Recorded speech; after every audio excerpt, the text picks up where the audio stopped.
At this time, let's begin today's Business Call to Action webinar, Ingredients and Results of Inclusive Business, Findings from the Business Innovation Facility Pilot. I would now like to introduce your moderator for today, and that is Caroline Ashley, Results Director, Business Innovation Facility. Caroline, you have the floor. Thank you very much, Jessica, and welcome to everybody. It's great to be at this point where we're sharing findings from the Business Innovation Facility and sharing them with all of you. Business Innovation Facility was launched in early 2010. It's a DFID-funded program, and its mandate was to work with companies to support them on inclusive business and to learn about inclusive business journeys and to share the findings with other practitioners. So that's why we are doing what we're doing today, and we'll explain a little more in a second about who Business Innovation Facility, or BIF for short, has been working with and the questions that we're addressing. Before we go further, I want to thank our supporting partners who've helped us put this webinar together today and reach out to 140 people or something already registered at short notice.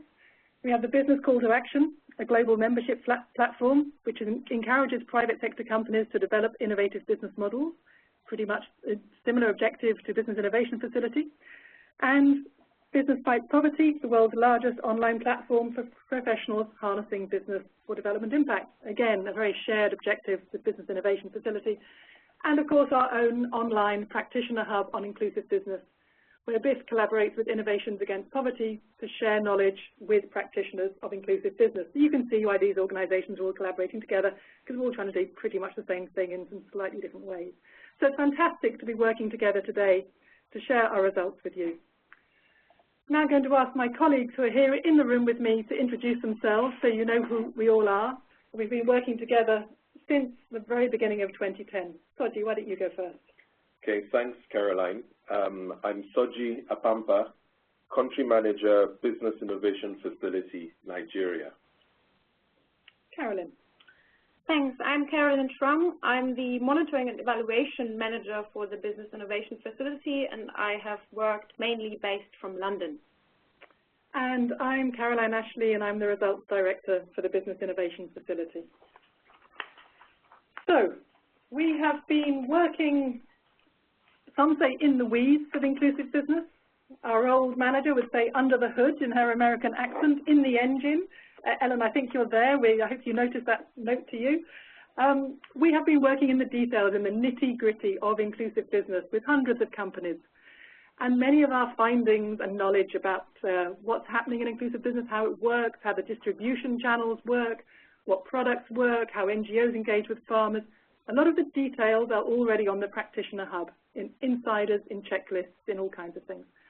Today, we're raising the game a little bit. We're raising the level at which we're drawing together findings and looking at these three big questions, which I think are very relevant to lots of other programs and initiatives. What does inclusive business look like in practice? What have we seen in our portfolio? First question is, what results can it deliver, the commercial results and the social results? Secondly, what have we learned about the key ingredients? I would like to say key ingredients for success, but to be honest, we like to also look at some key elements of failure or challenge, to put it nicely. And the third question we address is, what is the role of the donor-funded technical support? What value does it add? So we're structuring our webinar today around those three topics. After each of those, we will pause briefly for some questions that you might want to pose in the chat, and then we'll have more time for a longer discussion and questions at the end. So please, anytime while we're speaking, feel free to put your questions into the chat panel, and we will, at different points during the webinar, come back to address them. So, first, we just need to explain what the Business Innovation Facility was trying to do. Its mandate was to support inclusive business, by which we mean core business, not CSR, core business that can deliver a commercial return, but also explicitly engages people at the base of the pyramid. Base of the pyramid, low-income people, people who are marginalized from markets.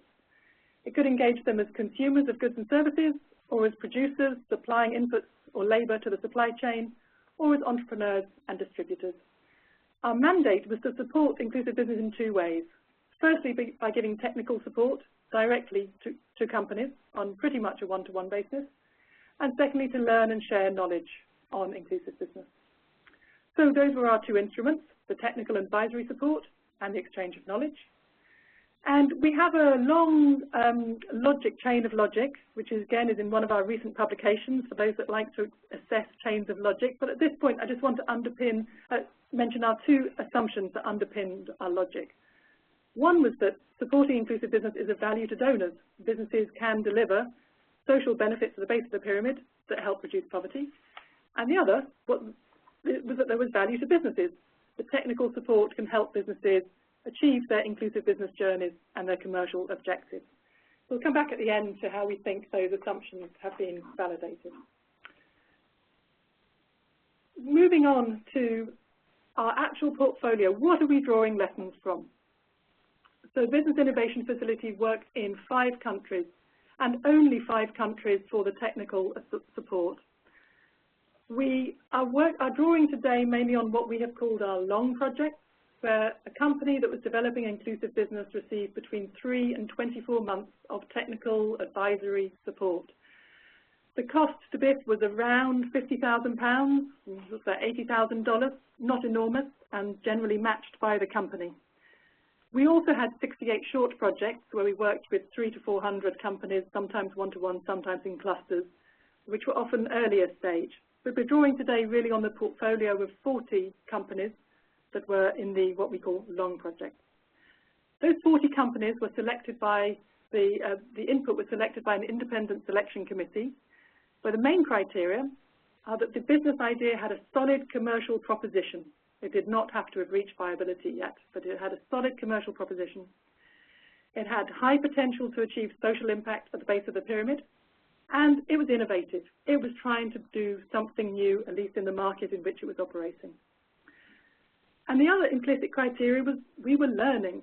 So we went on purpose for diversity. The sectoral diversity of the portfolio is wide. Agriculture and energy are the largest, but we straddle many sectors. And most importantly, the size of the lead company varies enormously from startups to multinationals. On this, we're quite different from some other programs that really work with multinationals or really work with social enterprises. We have the full range. And in fact, the largest single group is large and medium domestic companies, which perhaps is a little unusual. All these details of our portfolio are available in much more detail in our recent portfolio review, which is online. But one last and very important point. We took a risk, and we took a risk on purpose. If we had only sought projects, if we'd only supported businesses that clearly were going to make it, there would have been no point giving technical support. If we'd only supported businesses that were fine, riding high, we wouldn't really have learnt very much about inclusive business. So we knew at the beginning that we were supporting a range of businesses that had clear potential to deliver commercial results and impact at the BOP, but weren't sure if they were going to make it. And we never knew at the beginning how many would thrive and how many would stumble. Well, actually, what we found is the answer to that question varies all the time. Every time we take a snapshot of how the portfolio is faring, we find things are moving around. And the ones that were progressing well last year have just currently hit a problem and have stalled, and the ones that stalled last year are now proceeding really well. So the picture keeps changing, but the picture you have on your screen now is our assessment as of late 2013, where we've divided the portfolio up into those that are flourishing, progressing, stalled, really on ice. So you can see that 19 out of the 40, so nearly half, are either progressing well or flourishing, but they're doing well. We have a good chunk in the middle, progressing slowly. We're not too sure how many of those will make it and how many won't. And we currently have 10% that are stalled or on ice, maybe to resume, maybe not, who knows. We always expected that kind of breakdown across those elements. That's what it is now. Who knows quite what the spread of the portfolio will be in years to come. We have made a big effort, however, to track the results, both the commercial and the results at the base of the pyramid. So I'm now going to hand over to Carolyn, who, as she said, was our manager of the monitoring and evaluation system, to report on the results we have seen so far. Thank you very much, Caroline.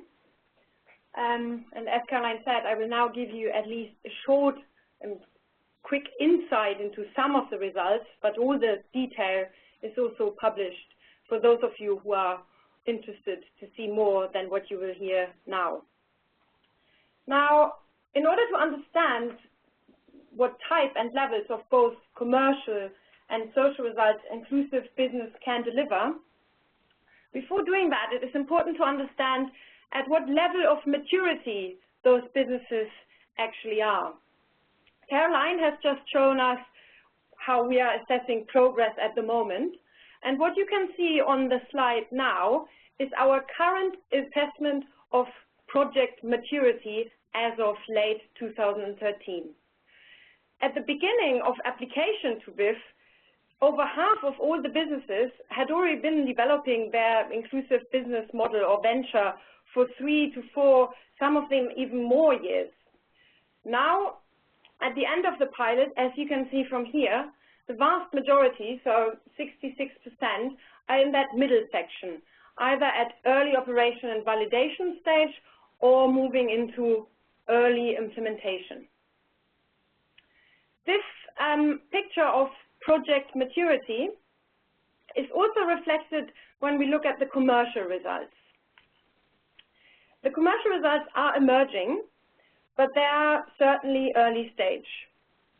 5 businesses in our portfolio have reached profit so far, which is one of the several reasons why in our commercial analysis we are focusing a lot on turnover figures to understand trend lines and trajectories going forward.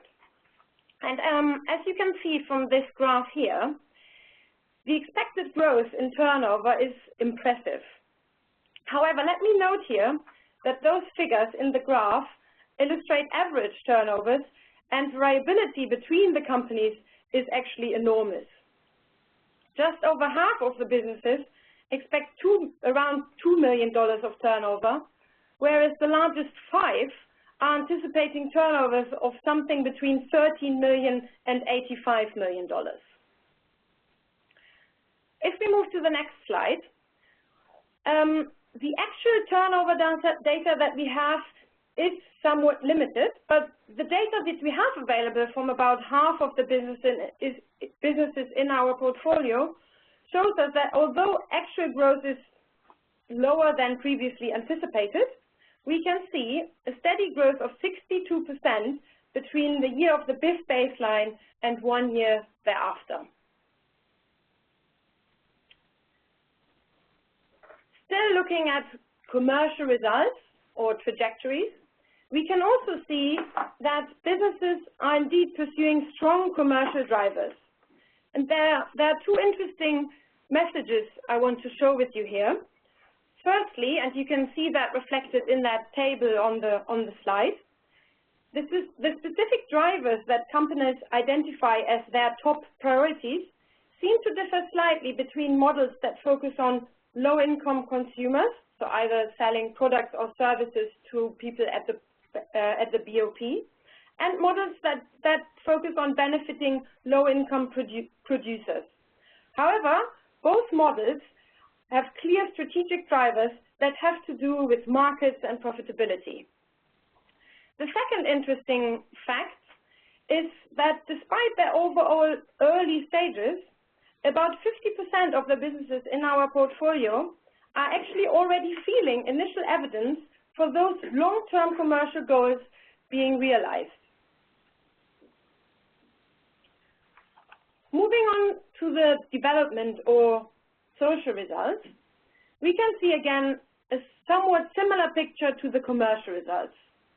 The numbers of people reached at the BOP are moderate so far, potentially high in the future, and certainly variable. Overall, the inclusive businesses in our portfolio are reaching under 100,000 households at the BOP in their first year of engagement with BIF, which is what you can see here on the graph in the top left corner, but do, however, expect much greater increases in the future. Again, the numbers vary enormously between models that focus on consumers and models that focus on producers. Models that focus on consumers could reach hundreds of thousands or even millions of households, while producer-focused models aim for maybe aim for maybe reaching a few thousands of farmers in a few years. The 20 companies for which we have estimates available for year 5 after start of BIF support predict that they might reach close to 6 million households at the BOP. Now, acknowledging that those company estimates might sometimes be over-optimistic, so what you've seen in the turnover figures, and also acknowledging that things might not always go according to initial plans, we have calculated what we call revised for realism estimate for the number of households at the BOP that the portfolio might reach. And you can see that calculation on the slide here as well. So we estimate that across all the 32 companies that are currently making progress, roughly 3.6 million households could be reached by year 5 after BIF support. So still quite an impressive number of people that will be hopefully impacted in the future.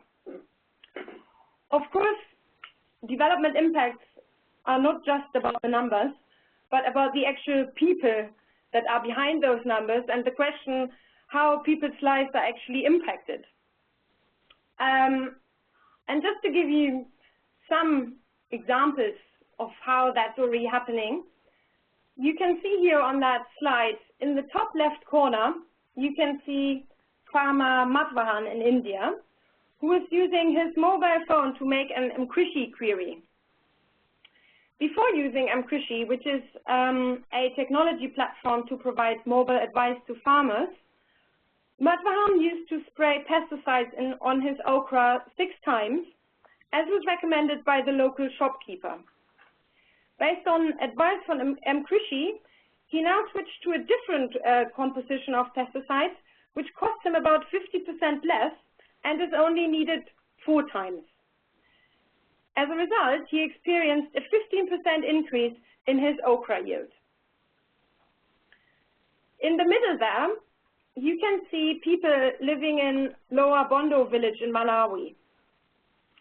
Thanks to Mega, which is Malawi's first privately run micro hydro power scheme, the whole village is now electrified, which means, amongst many other things, of course, that women do not need to bring their own candles to the hospital anymore to give birth. In the top right corner, we can see Ida in Zambia. Ida's reading and math scores have increased by 80 and 280% respectively after using iSchool, which is a Zambian startup company offering e-learning materials for all grades in Zambian primary schools. Now, as I mentioned before, this was only a short introduction in the really comprehensive picture that we have available of the results already achieved and potentially to be achieved in the future. Before handing over to some questions in the audience, I would like to hand the word to Soji to just give us his view on what inclusive business actually means for people living in Nigeria. Thanks, Caroline. It's not too different from the examples you've given from India, Malawi, and Zambia.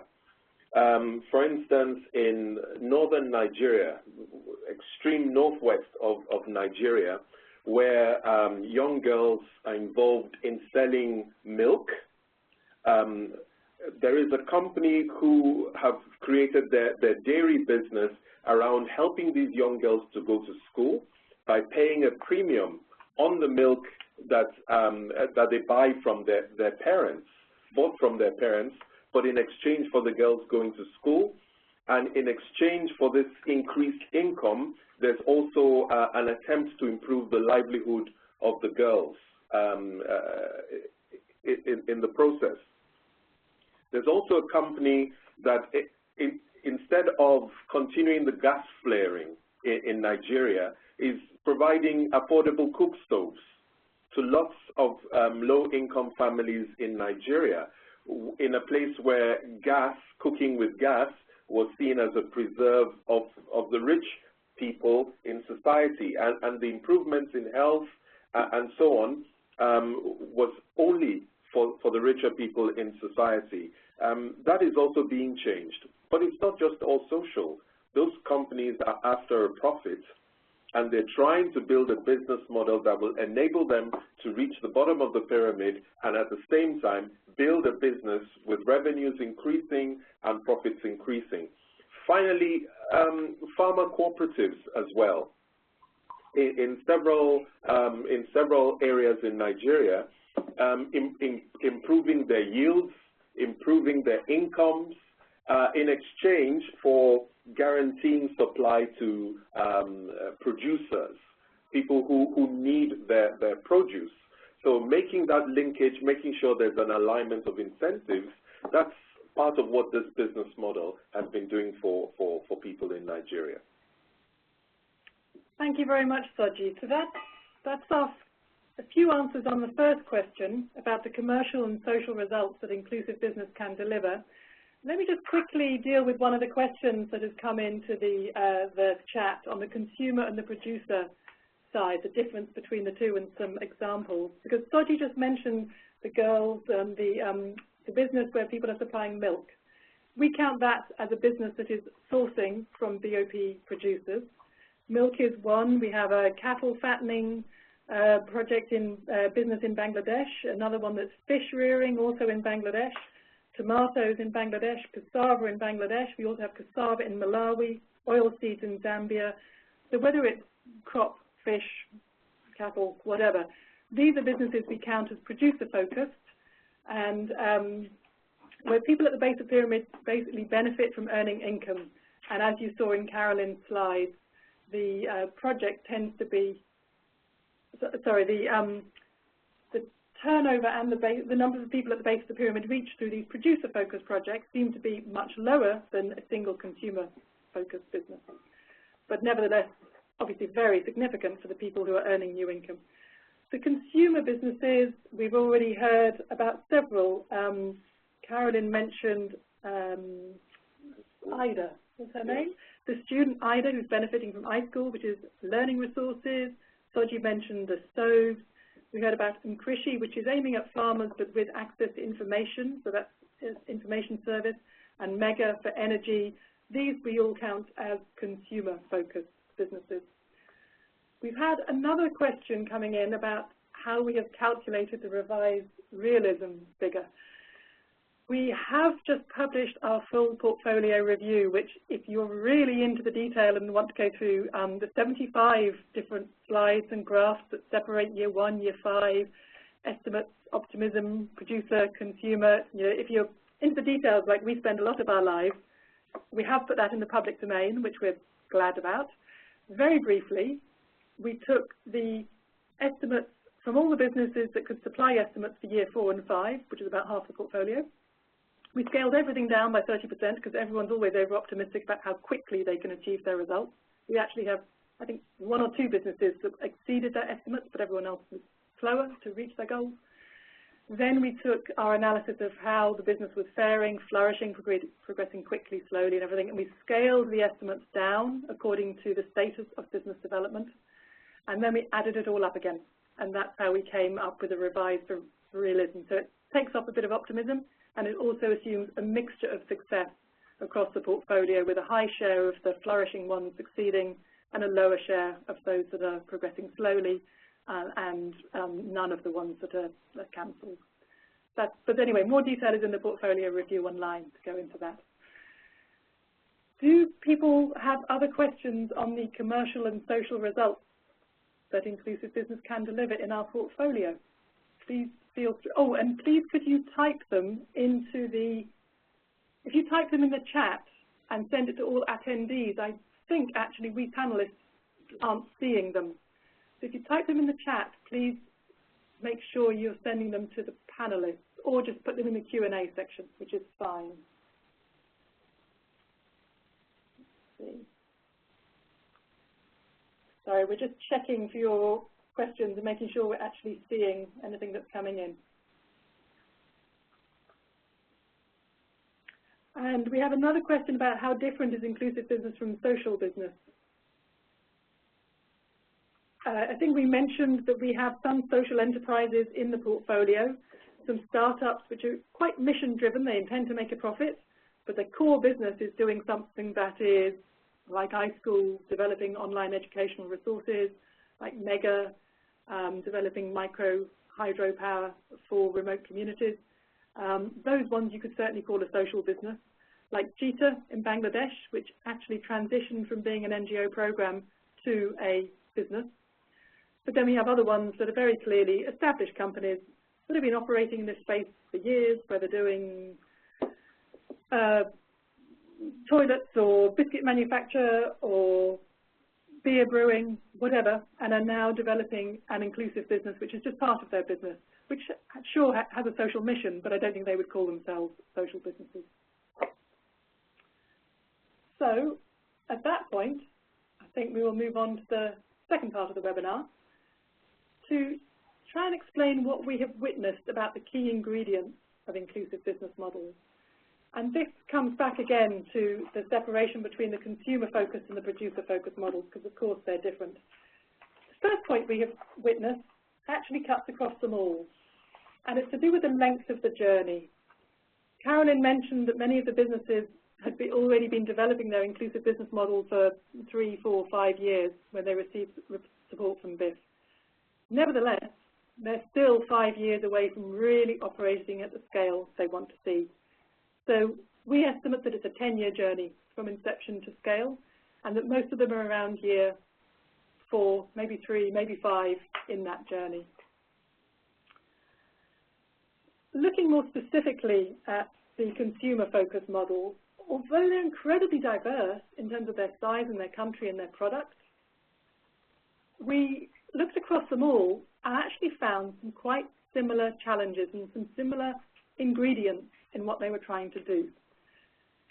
We think of the business model as like a jigsaw, where you need to get all the different pieces in place and you need to get them fitting together. And of course the challenge is to make them all fit together at the same time, particularly when you're working in the base of the pyramid market, because so many pieces of the jigsaw don't already exist. It's not like a business can just slot in with a new product and use existing shops and existing banking system and existing market analysis.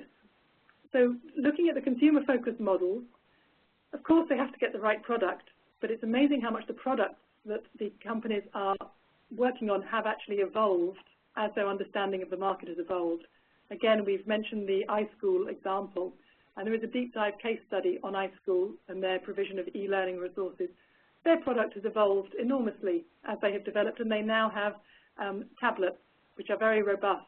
When we first met iSchool, they were talking about more traditional laptops where everything needed to be done in a much more traditional way. One of the biggest challenges we've seen on the consumer-focused project is the distribution channel, because these companies generally can't afford to set up their own new distribution channel into basic pyramid markets, but existing channels don't serve well enough. So the main solution there, which has also been written up in one of our Inside Inclusive Business reports, tends to be partnerships. We have seen companies, large and small, partner with other organizations that already can reach into the base of the pyramid somehow. Microfinance institutions are certainly one typical kind of partner who already has the reach, but they're far from the only one. And thirdly, we could just highlight the issue of market creation, because the whole problem, the whole challenge, the reason inclusive business is perhaps different to what we might call conventional business, is so much of the market doesn't exist. And companies not only need to create demand for their specific product, but often they have to create demand and awareness amongst consumers. They have to create a habit of using a new kind of stove, paying perhaps to use sanitation services, paying perhaps for energy rather than putting up an illegal wiretap, paying for all kinds of things that just haven't been in their markets before.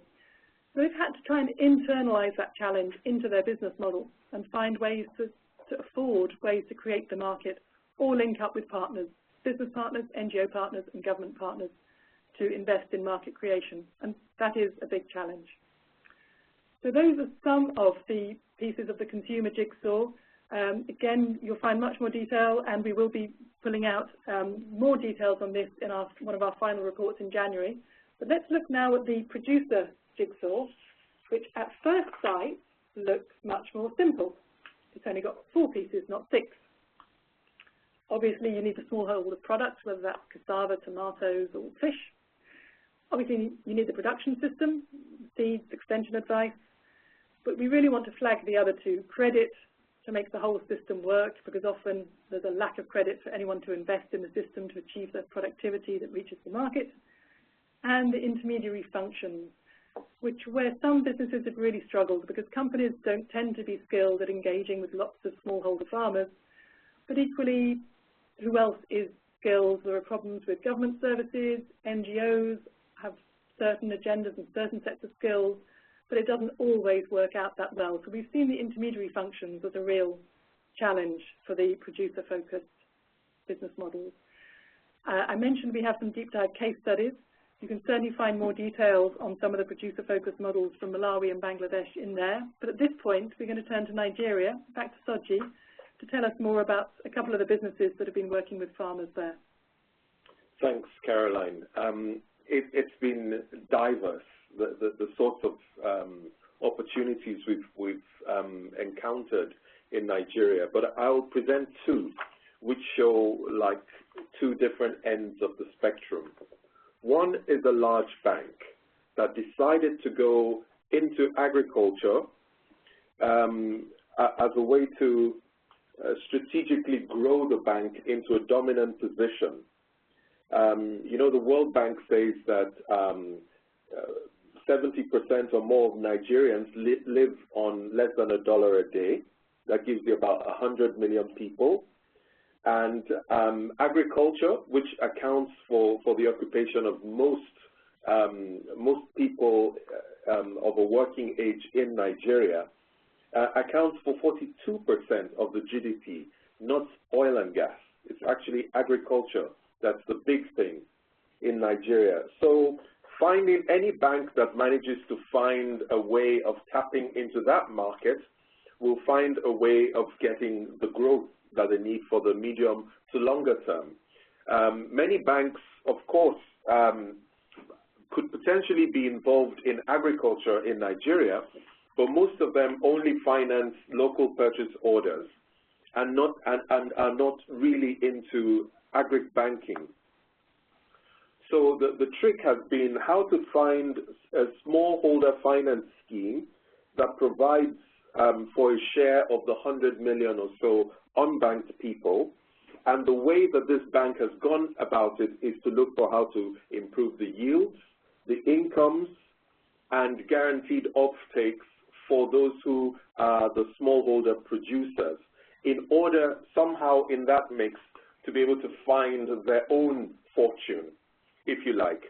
Contrast that with a startup that we also supported in Nigeria, which was interested in developing spices, spreads, jams, and baby food. So for them, what they wanted to do was to launch themselves into the supply chain of some big supermarkets.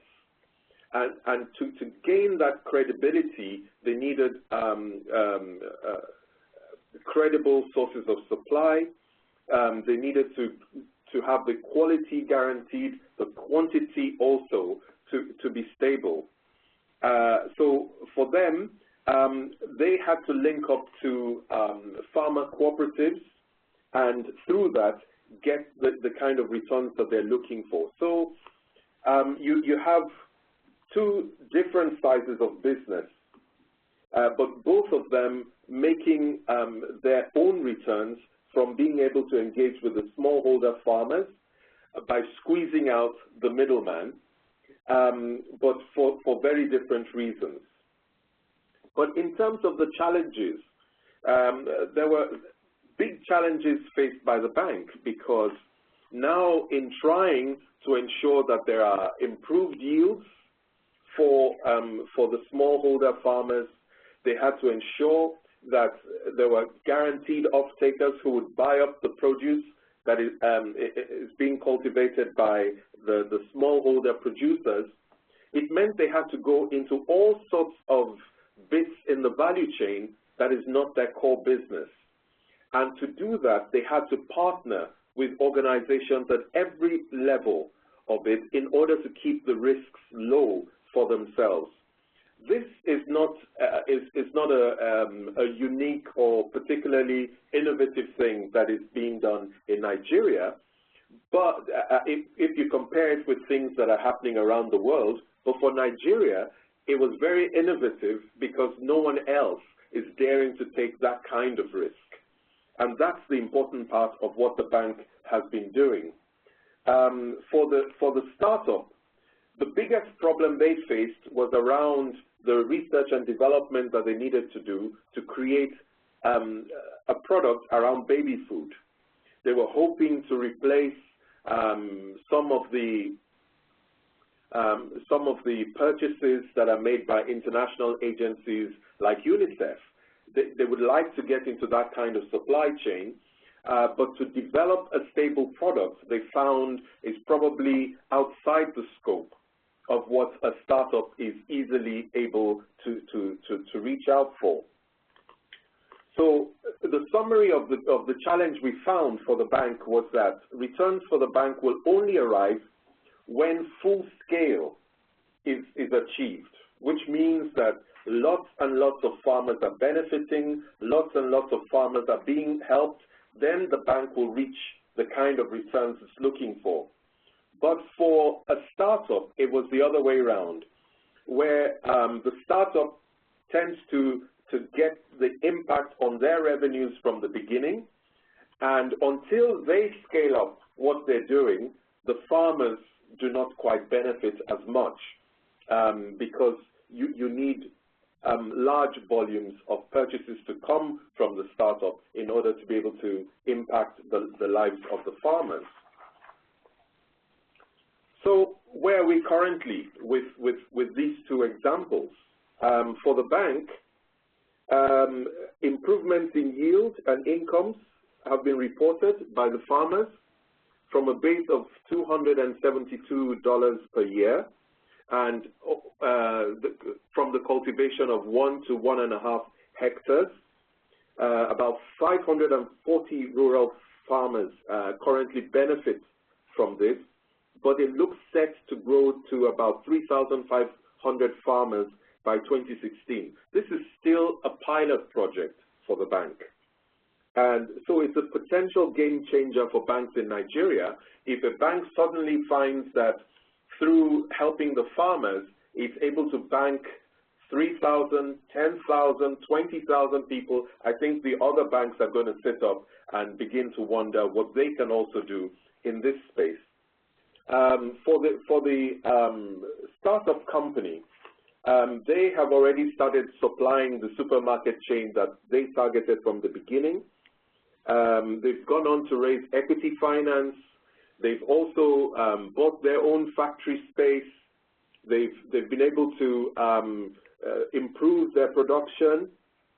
They've obtained further support from the Africa Enterprise Challenge Fund, which is interesting because the opportunity was initially signposted to BIF by the AECF because they found the opportunity was not as well defined and didn't meet their criteria.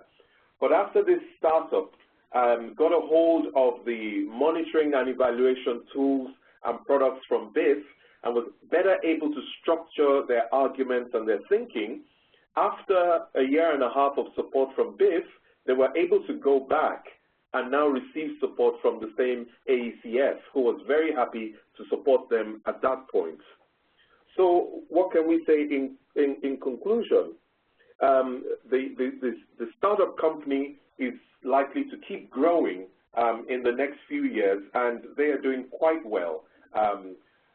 So, Caroline, from what you mentioned earlier, we've worked with a whole range of businesses, from the startup to the multinational big bank, and we've found that both types of businesses can make a difference in the lives of people at the base of the pyramid. Thank you, Soji.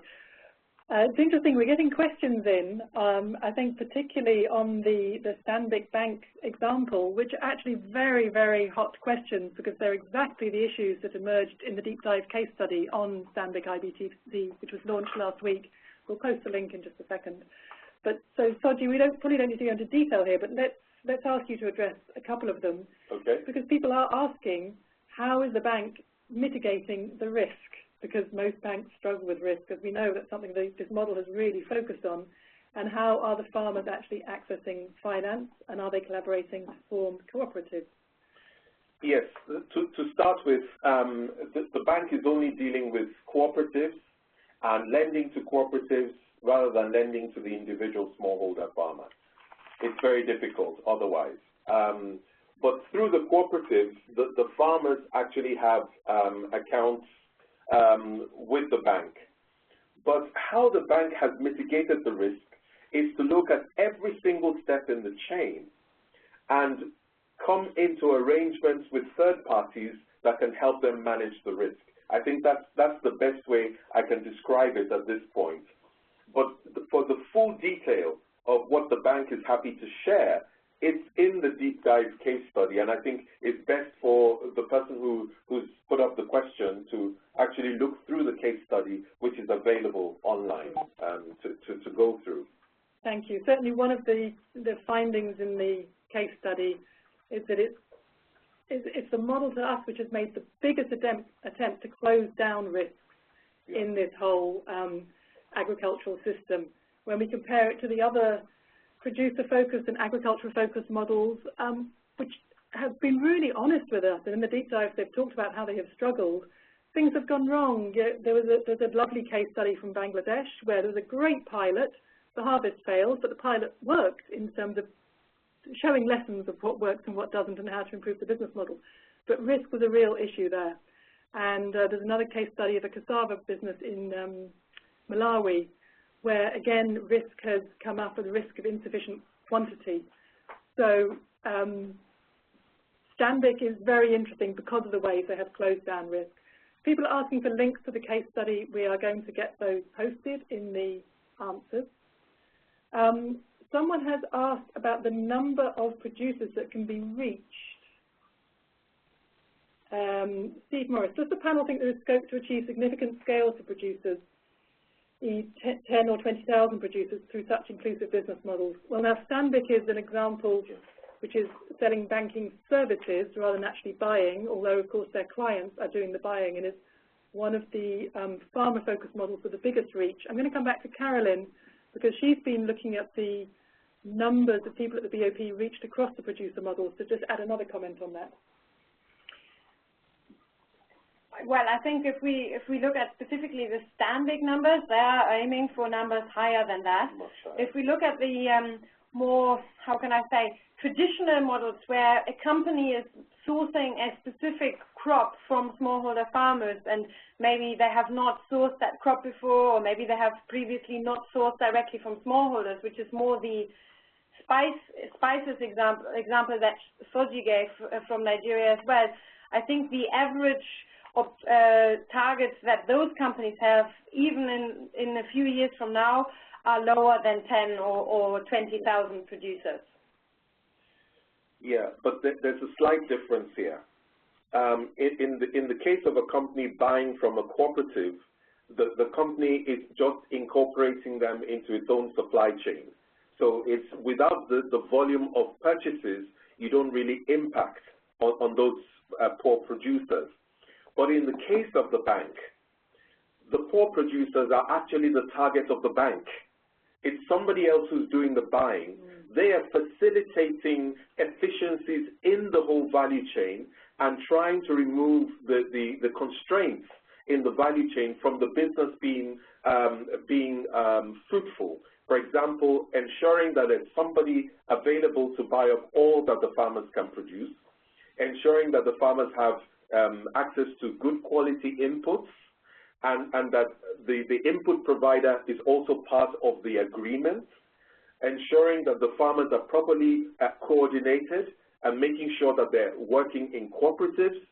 All of those kinds of things is where the bank is now spending its energies and efforts in order to reduce the risk. That's part of how the bank is doing it, and that's why they can reach a lot. So in theory, if they can find another crop with another big buyer, and they can line up everybody in the value chain, then they've got another bunch of a couple of thousands included, and they can keep replicating the model as far as possible.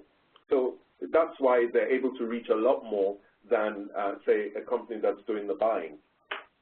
Great. I hope that's got that question answered. A single company sourcing its produce is likely to reach the numbers of farmers Carolyn was talking about, but a bank that's reaching out across crops, that across different buyers and producers, can reach more. And the person who asked that might also be interested in the Krishi model, which is in India. It's not banking. It's a mobile transaction platform, but it has a similar effect. It's trying to reach out lots of different farmers and lots of different buyers and input providers. So again, it's trying to transform the agricultural value chain without being an agricultural business itself. One of our other very, very interesting examples. Someone just said that it's an example of systemic change in the market system. Yeah, we have spotted about half a dozen of these inclusive businesses that are trying to really change how the market functions and create a gap in the market and unblock inefficiencies in the market from which they will profit, but others will profit, particularly the farmers.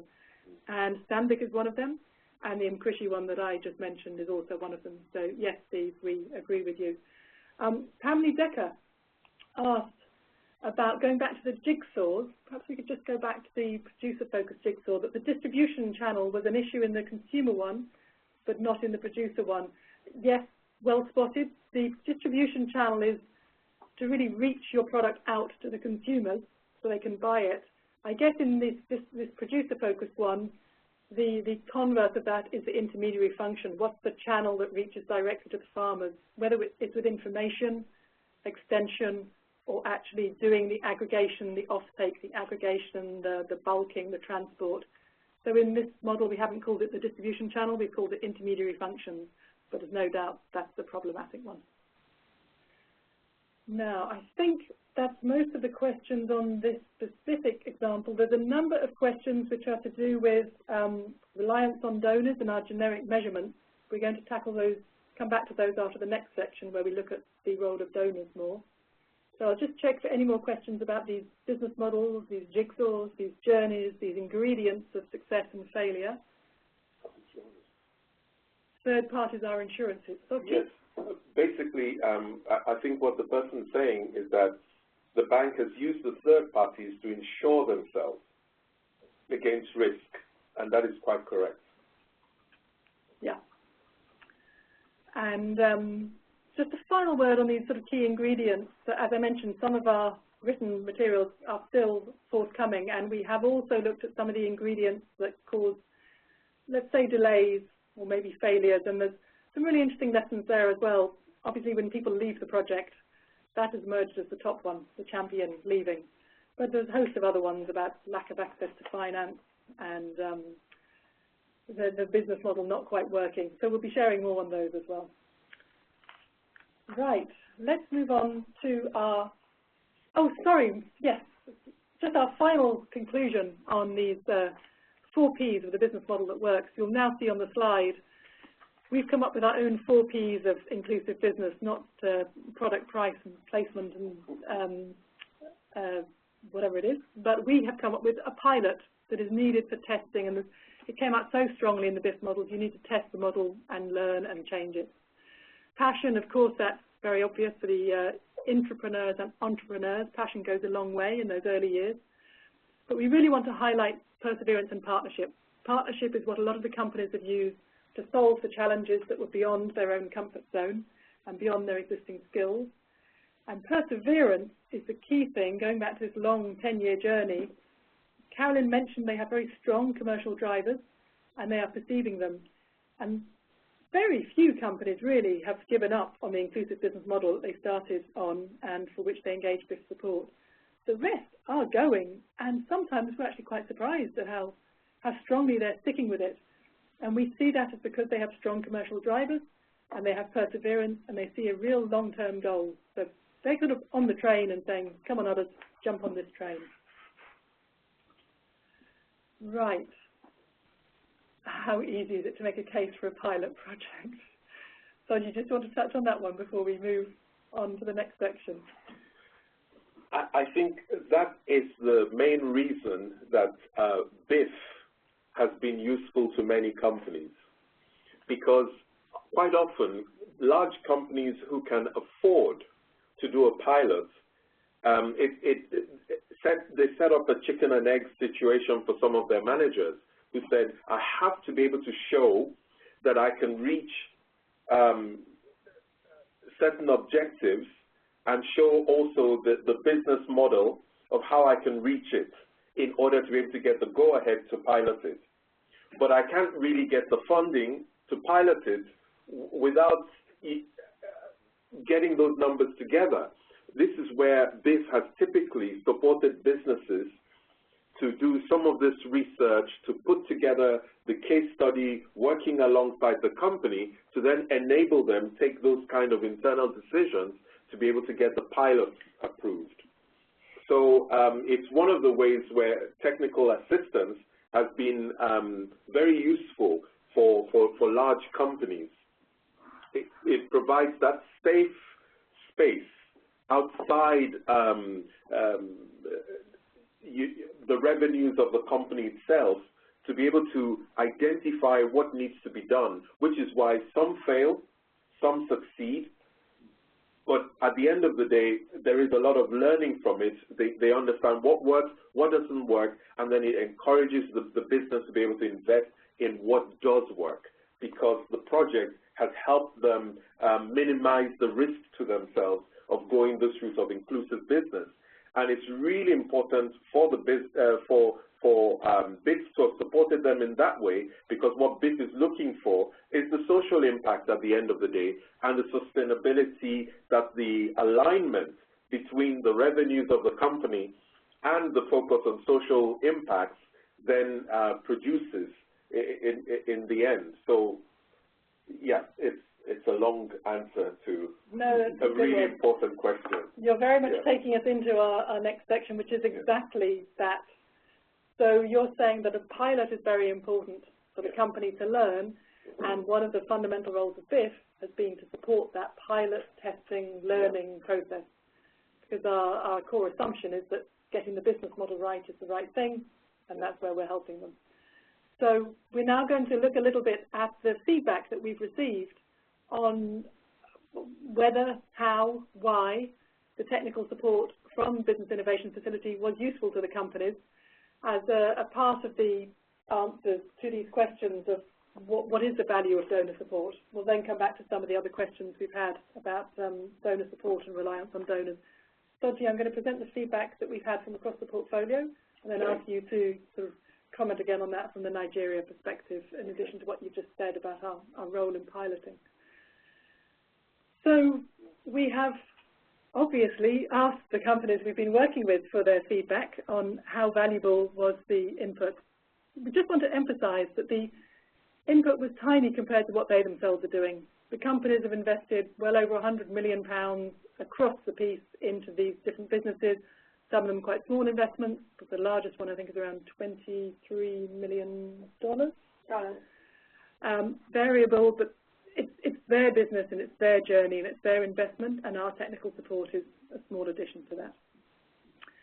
So we asked them to say which answer would be more appropriately describe their situation. They wouldn't have gone ahead without us. We didn't really want that, though a couple of did say that. Is their inclusive business bigger, better, or faster because of the BIF support? And that actually seems to be what half the portfolio are saying. They can tangibly say that the inclusive business is bigger than it would have been, it's better, tends to be better designed, or it's progressing faster. It's not taken so long to go through the mistakes, and it's taken a few shortcuts because of BIF support. We're counting that as high additionality. 40% say it was useful and it was easier with you, but they don't say very specifically bigger, better, faster in a particular way. You can see some of the quotes that we have from these kind of companies here. And about 4 of the 40 we counted as low additionality.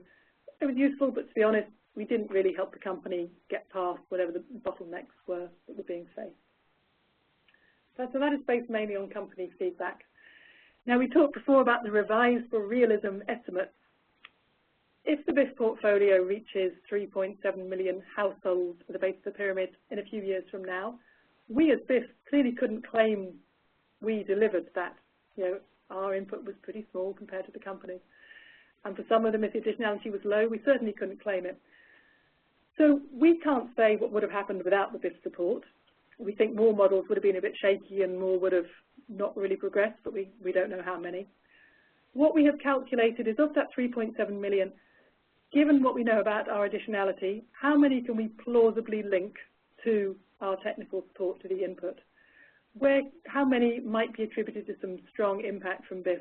And from that, we come down to around 1.5 million households in year 5 we think would be plausibly linked to the value of our support, helping those businesses to reach those households. We're saying households multiplied by 5 if you want to know the actual number of people, which is what other people tend to do. So that's our closest we would get to putting a number on additionality. But as Soji said, there's a whole load of issues that you can't just measure in terms of numbers of people. It's about businesses having the confidence to try something different. It's a very long-term process. So we certainly wouldn't try and summarize it as just those 1.5 million. Now, when was it useful and why was it useful? We are not saying that technical support is a panacea. We are not saying it is essential or it's useful for all-inclusive businesses, certainly not.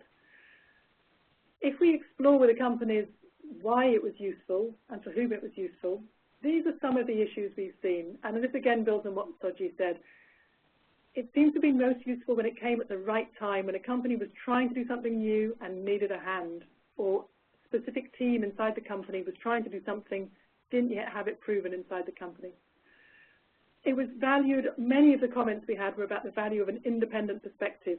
Maybe some of these companies could have paid consultants once they'd got enough board approval and taken a bit longer to get some money. But you pay a consultant, they give you what you want. I think what we've all heard, and particularly Soji has heard, is you gave us an independent perspective and told us where we were going wrong. And the BIF input was able to identify new skills and partners that sometimes the companies didn't even quite know they needed. That's why, this is what the companies say as to why they found it useful. It's also worth saying that we didn't offer a standardized package. We always meant to develop a menu, but to be honest, it had to be so tailored, so flexible, and it was so much managed inside each country by the country managers that a standard package just wasn't going to be viable. Now, some examples of what kind of support was provided. That's a very good question. Thanks, Loris. The most common kind of support was business models, putting together a business plan, putting together a business model, testing willingness to pay, looking at viability, looking at investments, looking at numbers, ground truthing the actual business model. But we had all kinds of things. We had a couple of people looking at recipes, someone looking for dried flour recipes. Is that right, Soji? Do you want to tell us more about some of the more extreme niche inputs? There's a company that was creating from local drinks a sachet product. So they needed to be able to freeze dry and create the powder version of some local drinks. So finding the right technical input, that took some doing to be able to help this company in northern Nigeria achieve that with the Zobo drink, which is from the hibiscus plant. Yeah. So that was one niche type of technical support. Carolyn, can you think of a couple of other less standard packages? Well, I think for me one interesting or very exciting example is in Malawi, where we were supporting again a startup company who wanted to set up Malawi's first fruit processing company for the production of Malawi and banana fruit pulp. And they not only wanted to do that, but they wanted to set up an organic farm so that they could actually produce their fruit pulp in an organic method. So part of the support package that we delivered was around, okay, how do you actually set up an organic banana plantation in Malawi? Also, of course, I mean, from the perspective of the monitoring and evaluation manager, quite interesting also when companies came to us and said, well, okay, I have a business plan now. I'm happy with my numbers, and I'm confident that I will have positive development impact on farmers, but I have no idea how I will be able to measure those. So we were doing a few pieces of work around helping companies to develop KPIs, key performance indicators, going beyond the standard business KPIs, moving more into the social area. So how can you really measure farmer impacts? sounds easy, but in practice sometimes quite difficult. And with some of our producer-focused models, there was a lot of emphasis on the smallholder engagement, how exactly to engage with the smallholders, how to work with the NGOs who were involved. There's a lot of focus on that in the different crops. And on the consumer-focused one, there were a lot of what you might call market landscape assessments. Some were willingness to pay, some were market landscape. We haven't prepared to go into detail in this session on the challenges that companies talked about, but we have tracked that regularly. And indeed, one of the challenges people identified as, I think it was the top challenge at the start, if I'm not wrong, Carolyn can correct me, was lack of market information. Because, yes, Carolyn's nodding. The top challenge identified at baseline was lack of market information. And that's the challenge that's come down the most by the time we did our update with companies in just a few months ago. We asked them again if their top challenges are still their top challenges. And it's one where many companies identified that this support has made a difference to addressing the challenge because they now have more information about the market they're working in. Sorry, were you flagging us? Right, okay.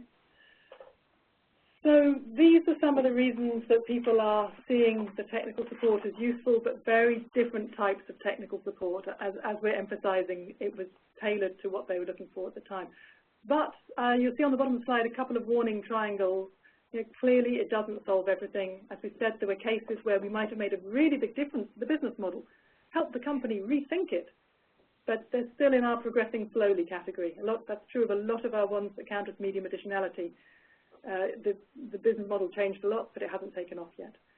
And where we did ask companies for suggestions on how it could be improved, the most common theme was too short.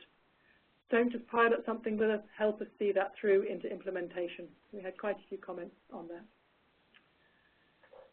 So that was our first and our main instrument, the technical support, the intensive technical support with 40 companies. We also had the lighter touch advisory support with a few hundred other companies.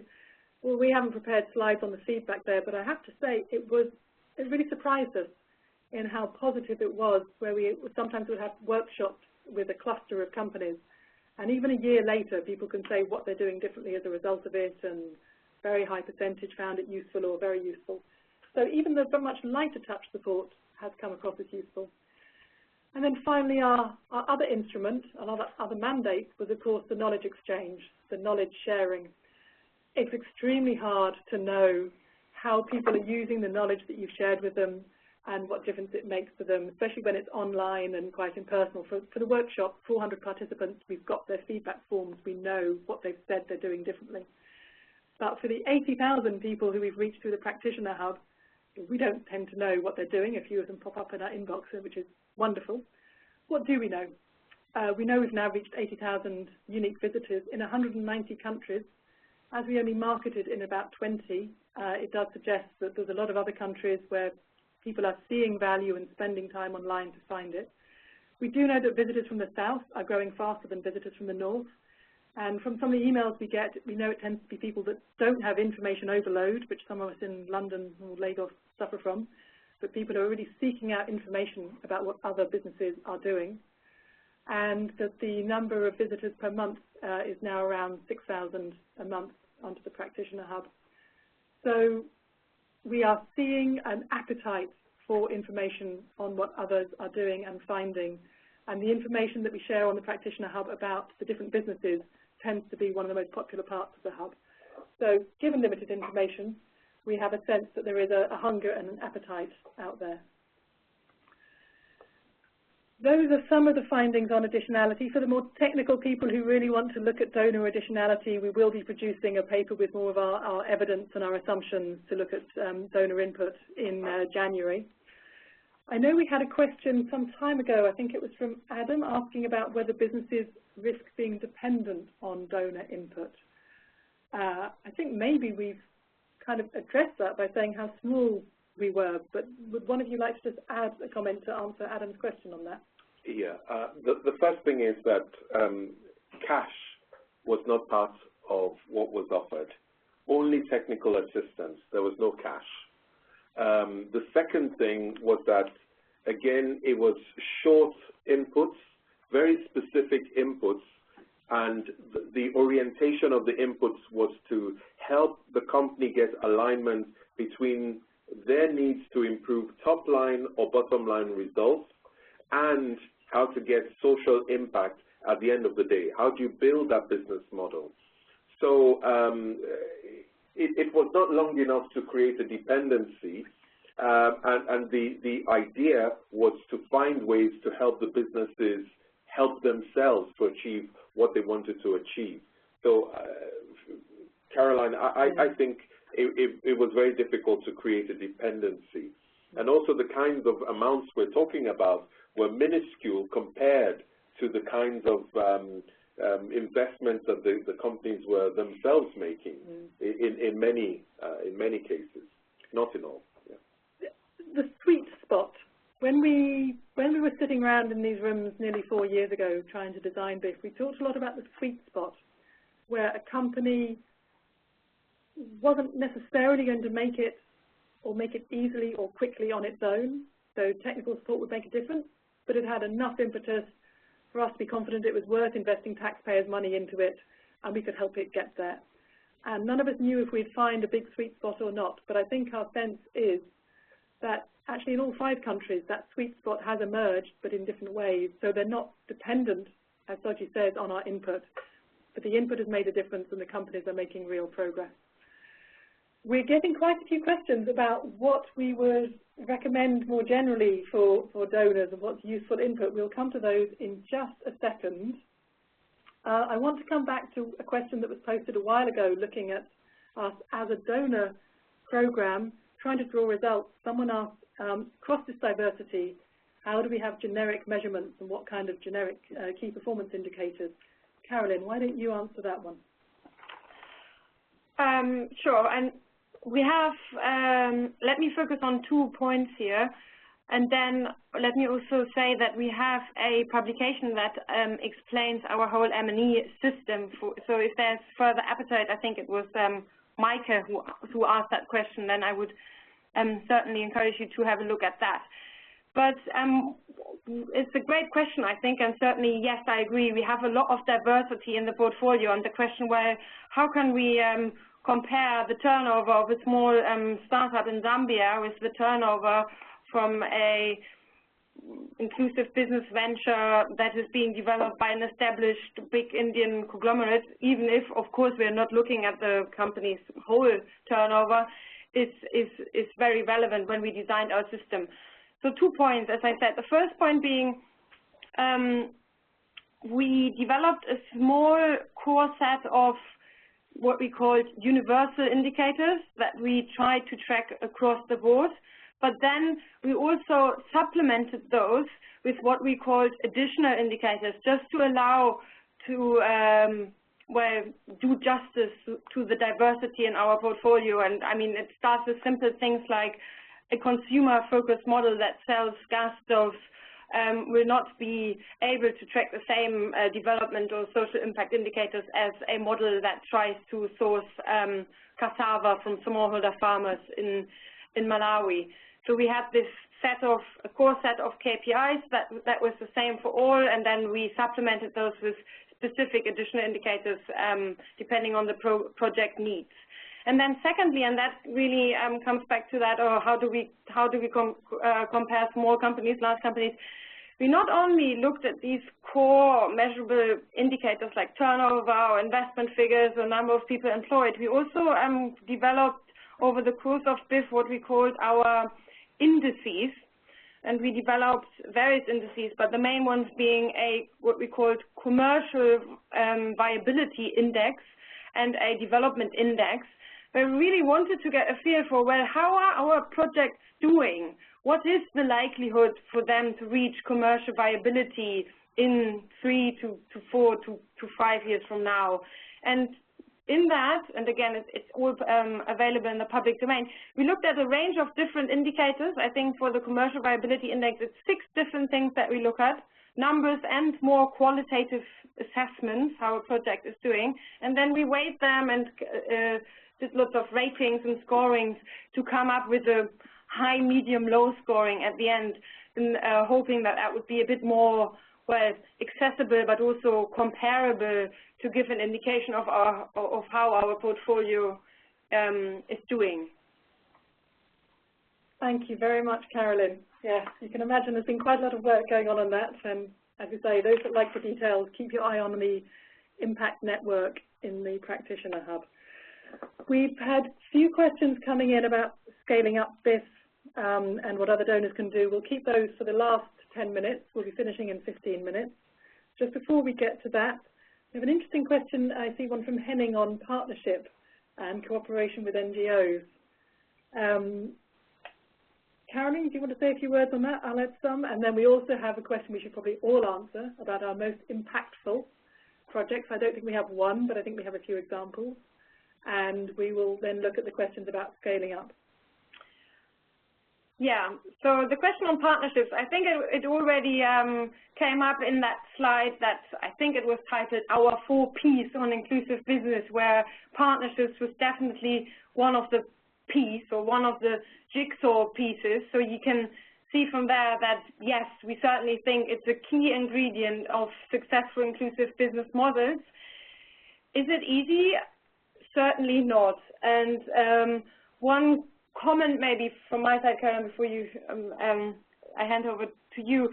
I think very often what we have seen is from the very beginning, everybody is sort of aware that, yes, okay, we can't do that on our own, so we want to do it in partnership with others, and also aware that we are, especially for companies, that them being aware, well, we are good at a small number of key things, but there are various other stakeholders out there that are better in these other things, so we want to work with them.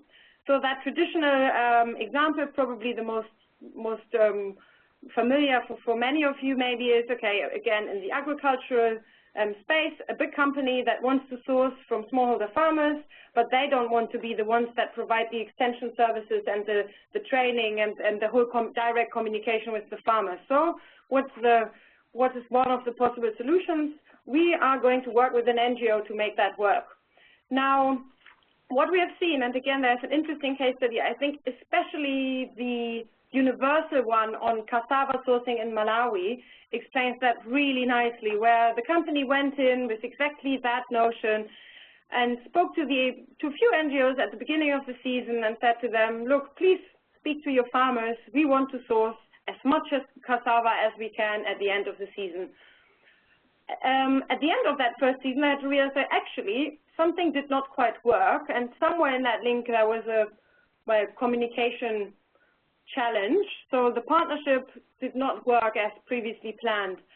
In the case of Universal, it has led to the situation now that Universal wants to do much more. So that in a way they are going out of their core comfort zone. They're still working with NGOs, but they are doing more, and they are structuring that partnership in a slightly different way. That's just one example, but for me a very interesting one. Caroline, do you want to add? Yeah, when DFID sets up a project, you always have a logical framework, a big table that shows all the different inputs, activities, and outputs and everything. And interestingly, the original logical framework for BIF actually had a set of outputs around partnership brokering, partnership facilitation. But when we started, we found if you knock on the door and talk to companies and you say, no, we don't have a checkbook, by the way, there's no checks, no cash here, we're offering you technical support. And then you move on and say, actually, we want to come and help you forge partnerships. You just don't get very far. So it was amended and we moved away from this very explicit offering of partnerships. Now we've looked back to see what actually did happen in all the technical support that was provided. And we saw in many, many cases, and particularly with the large established companies, what the TA provider ended up doing was brokering partnerships. So we're working with the partnership initiative from International Business Leadership Forum at the time. And Graham Baxter would often say in those early meetings, people don't know what they don't know when it comes to partnership. People don't always know they need a new partnership, or they need to end a partnership, or they need to invest in partnership management. I have to say the experience of BIF has rather borne that out, that people need to invest in new partners, ending partners, and managing partnership. And the partnership initiative, TPI, has got a whole load of resources on their site. Floris, specifically to answer that question you've just posted, on how to broker partnerships. Some of them are already on the Practitioner Hub as well. So moving on, we have some questions which are to do with going forward. What would we do to scale the program? What do we recommend for other donors? Courtney is asking what we recommend for others, and is there anything that is not going forward? Floris is asking what we would suggest that others scale up. Let me mention the one thing that's not going forward, and then I'll let Soji talk about what is happening in the bit going forward. BIF2 is going to have a much more focused approach. BIF1 was a pilot, incredibly wide, on purpose, as we said, every kind of sector, lots of lesson learning. A pilot is to learn lessons after all. So it had this big emphasis on knowledge exchange. BIF2 is not doing that, so BIF2 won't be part of the Practitioner Hub.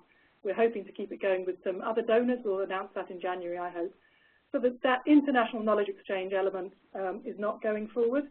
And BIF2 will have a more specific focus on specific sectors in different countries, really trying to catalyze bigger bang for the buck in fewer areas. Let me hand on to Soji to talk more about how he sees BIF2 happening in Nigeria. Thanks, Caroline.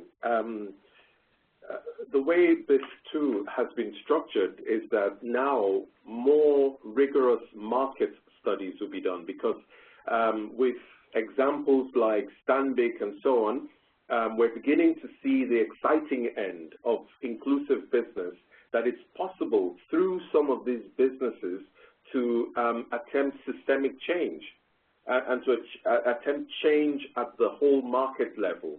So there will be a number of market studies done in country and market strategies developed, and for the more viable ones, then interventions will also be developed, and this is how it will be taken through, but in partnership with some of the companies who are working in those particular markets.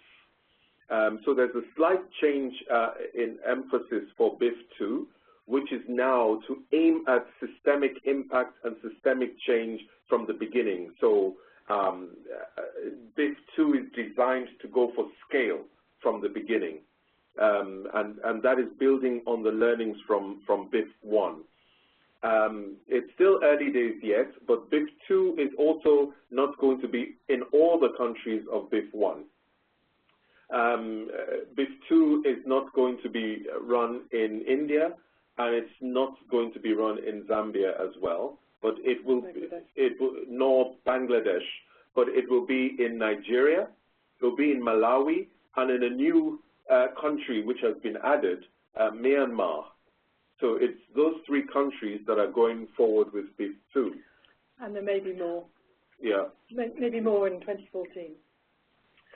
People are asking us what we would suggest that other donors should do, what would be most valuable for donors to do to support inclusive business, or specifically to catalyze inclusive business results. I think we should just each give some of our personal reflections on that, and then also come back to the question on which projects in the BIF portfolio were most impactful. I don't think there's one answer, but there's a couple. So we'll address both of those, but before we get to that, I just wanted to get to one more on who is being reached. Someone called Mary has just posted a question that, Soji, I know is very close to your heart, because it asks about reaching disadvantaged youth. And last time I was in Nigeria, we spent a long time talking about the disenfranchised youth and the need to reach them. We haven't in today's talk really talked much about who is being reached. We have analysed to see what the base of the pyramid is, to what extent we can say people are living on, around or under $2 a day. And although we have limited data, we think many people are under or around $2 a day. A number of projects are specifically reaching women. On the other hand, a number of projects are more specifically reaching men because they're working with male farmers. So we have looked at that. We will share more on that. But Soji, why don't you quickly come in on, I know this is a good topic for you, the reaching disenfranchised youth or not, and why you think that's important for business to do that, and then we'll wrap up. If you take a country like Nigeria, where 70% of the population is 35 years or younger, you really don't have other markets for the future, other people to reach for your workforce or your suppliers in the middle to longer term.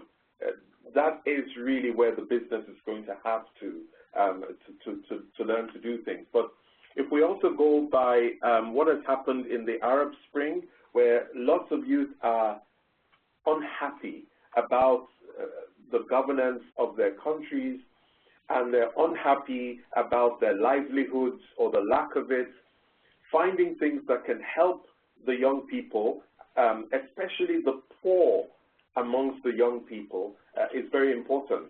For example, there was an idea in Nigeria around newspaper distribution, which would revolve around getting the young people, giving them a voice, a platform for them to raise the issues that they are unhappy about with the government, but also getting, making a living from distributing newspapers.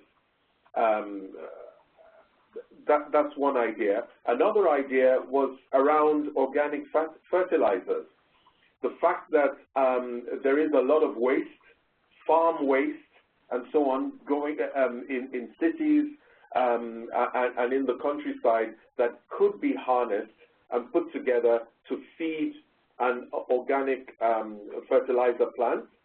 And it is possible also for the same young people who gather this material to be trained as extension workers, so they can also help the farmers and help them understand how to apply the organic fertilizer to improve their yields and so on. And the reason why something like that didn't go forward was because most people don't understand yet the differences between chemical and organic in terms of productivity from the soil. People intuitively understand how it should work, but there are no numbers available that would say if you applied it this way, you will get this yield as opposed to using the chemical fertilizer and so on. So there are great opportunities with inclusive business to include young people, not just male, but female as well. There are many opportunities around that. But the biggest thing that I think donors could do, if I can jump to that one as well, is in providing access to finance, you know, to have more inclusive financial markets. That's the biggest thing, because at the end of the day, regardless of what idea you come up with, whether it's with youth or with women, with young girls, whatever it is, it needs to be funded. And in Africa, well, let me speak for Nigeria, the biggest challenge that most people have is how to access the finance. No matter how good the business model is, the challenge is usually around finance. Thanks, Soji. Carolyn, why don't you give your sort of wish list, your thoughts on what you would like donors to do in this space, and perhaps also touch on the question of which projects do you think are particularly valuable in terms of impact. Soji, we won't let you escape without that one as well. Yeah, I think the question on, okay, what should donors do is a very interesting one, and I think it also one that already came up at our final event that we had at the end of last week here in London. And I think Caroline also touched on it when she explained, okay, this is the value that we are seeing from providing technical assistance to business. Is TA the only thing that donors should do? Certainly not. So I very much agree with Soji here that the access to finance issue is already one when businesses, based on our portfolio, when businesses apply to us, and it is in many cases still one at the end of our support. Maybe, hopefully, we have contributed to making them more investable, as many people say, because I think this challenge of people that provide finance saying, well, we are certainly willing to invest, but we can't find enough investable opportunities out there, is a valid one, which is, I think, one of the reasons why there's a role for different tools. There's a role for TA, there's a role for finance, there's certainly a role for donors to work in the enabling environment, because often we can also see that those are challenges that businesses are facing. Karen, you said, I think I could wish for something. So if I would be on the donor side and I would be allowed to design my own private sector development facility, I think I would love to design a facility that offers finance, but with some compulsory technical assistance attached to it after the investment decision is made. So that would be my personal wish list. Okay. May I also say my personal? Oh yes, project. So my favorite project, but I think we probably also have, we all have probably different ones. I mean, for me, the BCtA one in Bangladesh is a very, very exciting one, probably also quite unique because it started off as a NGO program funded by CARE Bangladesh, the rural sales program, and this helped this program to get commercialized into a social business. And now in under 2 years, the business is actually already profitable. So for me personally, a very impressive example. Dottie, do you want to mention a project or two, and then I'm going to give my little wish list to close. Okay, mine is a cook stove project in Nigeria, which I think is going to really, really reach a lot of households in Nigeria, plus the Stanbic project as well, I'm rooting for. And I really like the startup, Ace Foods, which has been able to raise equity capital. They've bought their own factories and everything. I think that they're a business to watch in the short term. Fantastic. Well, so we think of India. We talked about these businesses that can transform systems, and Krishi is definitely a favorite of mine, although it's got a long way to go and although it's evolved a lot enormously already. There are some which seem well set for progress. Malawi Mangoes in Malawi is just moving ahead. They've opened their factory, they've got their investment, they are doing business differently. Ones like that just really inspire you because before we went and there was a plot of earth and now there's a factory. But there are other ones like Health Store in Zambia, which has got a long way to go, and yet you think if they can really transform health services in the way that iSchool is transforming education, that's beginning to move from pilot to scale, they are just inspirational. And then there are some like Triyesh Shramik. We had the entrepreneur here in London last week. They've got such a long way to go to get private business models for fee-paying toilets in the slums, and yet it will be so transformational if and when that is achieved. You can't help but believe they will make it eventually. In conclusion, my wish list in the last 30 seconds, I would like donors to take risk and be upfront about it. I think we've proved in this that you can take a risk and still deliver results with taxpayers' money. To have a good long time frame, I think we've also proved that in 3 to 4 years you can't go far enough, and really it needs much more than 3 to 4 years. And to share findings, I think people are interested in hearing these findings. We thought transparency and confidentiality would be really big problems for us and that companies would not share. We were amazed what we were allowed to put in our deep dive case studies, and the companies have been much more willing to share because they're market leaders and they're upfront about the problems. So I think, again, that for donors to invest in being transparent with companies about their own successes and failures as donors and in businesses is well worth it. I'm afraid we've run out of time. We are seeing a few last questions popping in. Everything is on the Practitioner Hub. We will do a blog to follow up on this and pick up answers to other questions. People are asking for links. We will definitely put those in the blog onto the Practitioner Hub. And please keep your eye on the Hub. We have a landing page for all our final findings, which is where everything still coming will be, and the Impact Network, all the details, what M&E information is. So with that, we just have to thank very much our partners who helped us put on this event, Business Calls of Action and Business Fights Poverty. Very much thank the panelists. Thank you, Soji. Thank you, Carolyn. It's been great. Caroline. Great 4 years, great last hour and a half. And thank you very much to everyone for dialing in and joining us today. Thanks very much. Thank you. Great. Thank you again, Caroline, and thank you again for everybody joining us today. Did want to let everybody know this does conclude our session. You are free to disconnect after you have sent us your feedback in the chat. Looks like we do have quite a bit of feedback coming in, and again, we do appreciate that. Once you are done sending that through, you can disconnect by clicking the X in the upper right-hand corner of the WebEx window. Thanks again, everybody, and have a great rest of your day.